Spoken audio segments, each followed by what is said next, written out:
C'est une catastrophe. On voit bien que les États-Unis vont modérer un peu la situation, mais il est trop tôt encore pour savoir quelles seront les conséquences. Notez, c'est un pas de plus dans une direction qui est néfaste, nuisible, et à mon avis, on va par petits pas vers une situation extrêmement grave dans les années qui viennent. Voilà. Et ça accroît alors les conséquences, et ça accroît l'antisémitisme un peu diffus partout, en France, en Europe. Ça déclenche des réactions inverses de celles qu'on attendait.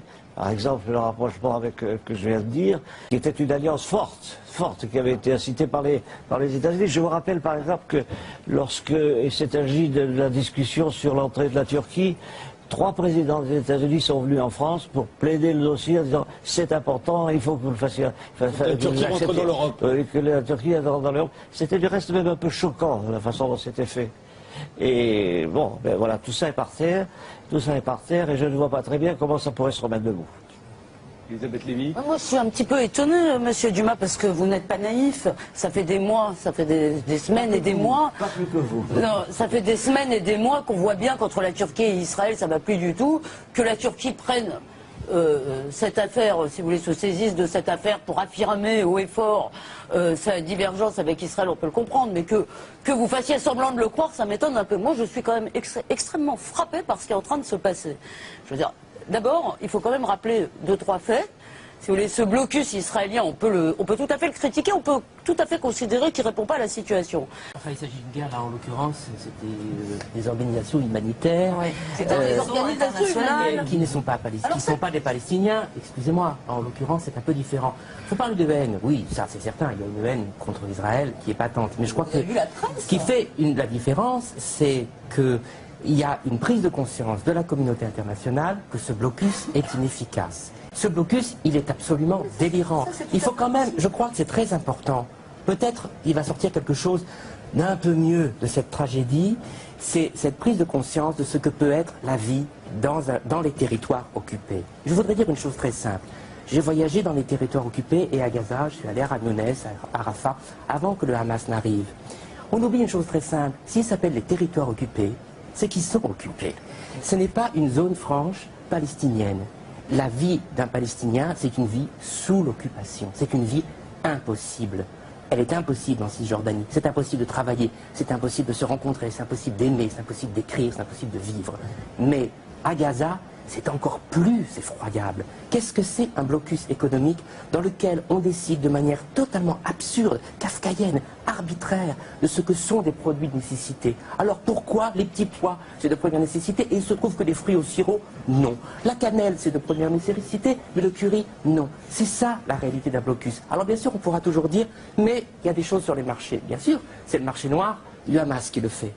Mais les gens n'ont pas de sous. Je peux vous poser une question? Non, mais parce que si vous voulez, on peut faire pleurer dans les chaumières tout ce qu'on veut, mais en général, c'est pas le ton de cette émission. Non, mais des morts en pleurs quelquefois. Non, mais oui, bien sûr, Roland Dumas, apparemment. J'ai pas l'impression d'avoir fait de la sensiblerie, madame. Je dis les choses assez C'est juste une réalité qui est un endroit qui est assiégé, mais c'est une réalité depuis 3 ans, depuis 2007. Gaza est assiégé, ça c'est une réalité. On peut très bien revenir à l'histoire. Pour l'instant, vous avez quand même une organisation qui s'appelle le Hamas. Vous avez une organisation qui s'appelle le Hamas qui ne reconnaît pas Israël et qui pour l'instant n'a pas non plus, pas plus que vous. Qu'est-ce qu'a fait le Hamas? Merci. Merci. Vous devez réfléchir ça. Non mais excusez-moi, vous croyez vraiment qu'on peut créer un mouvement social comme ça? Écoutez, le Hamas c'est les frères musulmans. C'est du gain sur Israël pour lutter contre un Arafat. Mais vous pensez vraiment que c'est Israël qui a créé les frères musulmans? Vous pensez que c'est François Mitterrand qui a créé Le Pen? Vous faites partie des gens qui pensent ça? Revoyez votre histoire. Mais vous pensez... Il y a Darina qui voulait Moi, parler. je vais rebondir sur ce que vous avez dit au début. C'est que, effectivement, aujourd'hui, si on parle de l'occupation, de blocus, les eaux internationales, tout ça, moi je parle d'une autre chose. C'est le problème aujourd'hui de revenir un jour à la paix. Là, par exemple, le Koweït, aujourd'hui, a déclaré qu'il se retire de tout ce que les Arabes sont en train de faire pour signer un jour, peut-être, la paix avec Israël.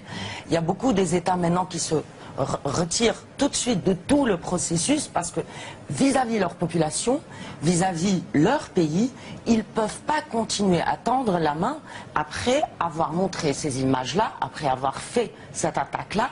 Devant leur population, ils ne peuvent plus faire face au discours de la paix, au discours d'aller vers l'autre, de communiquer. Là, il va y avoir de tous les côtés, chacun va reprendre des pas en arrière, mais beaucoup, d'une façon que ça va être encore beaucoup plus difficile. C'est moi qui fais du sentimentalisme, mais elle hurle. J'ai une grosse voix. Non, vous êtes très véhément. En gros, ils pensent qu'ils vont arriver sur ces bateaux et que ça va se passer comme les fois précédentes. Apparemment, ça ne se passe pas sur ce bateau-là comme c'est les fois précédentes, parce que, effectivement, vous avez parlé de provocation. Peut-être, je dis peut-être. Vous avez, en tous les cas, il y a des gens qui sont décidés en décision. Sur 300 personnes, ça peut arriver. Après, ce qui m'étonne beaucoup, Raphaël, arriver, sinon ils ne peuvent pas les aider. Juste une seconde. Raphaël Antoine a parlé de guerre des images. Vous avez parlé de guerre des images. Ce qui est intéressant, c'est que les seules images qu'on ait vues pour l'instant, qu'est-ce qu'on voit? C'est les images de Tsahal. D'accord, mais qu'est-ce qu'il a interdit à tous les autres journalistes de prendre les Je voulais images? simplement dire, c'est que les armées ont des moyens extrêmement efficaces d'arraisonner des bateaux sans tuer 10 personnes. Il y a des moyens de les arrêter, il y a des moyens... Oui, il y a même le responsable du GIGN. Demandez à tous les responsables du GIGN, Il a dit ça aujourd'hui à la télé. Il a dit, il y a des tas de moyens, on encadre le bateau, on le stoppe, on ne descend pas avec des fils d'hélicoptère, mais on envoie des stunt grenades, c'est-à-dire des trucs qui assourdissent complètement les gens, qui les aveuglent, ils ne voient plus rien. Ce n'est pas une bavure. Mais vous avez la solution de C'est tout. une bavure. Vous avez la solution de C'est une tout, bavure. y compris la guerre.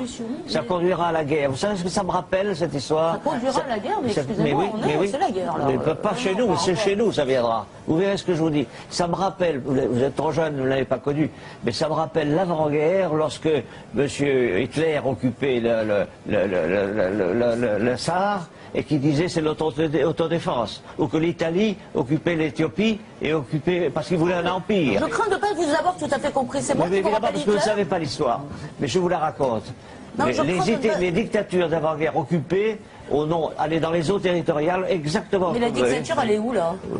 Je vous parle, vous n'avez pas connu Hitler, non? Non, Non. Il Bon, ne compare alors, pas la dictature, il compare le procédé. Oui.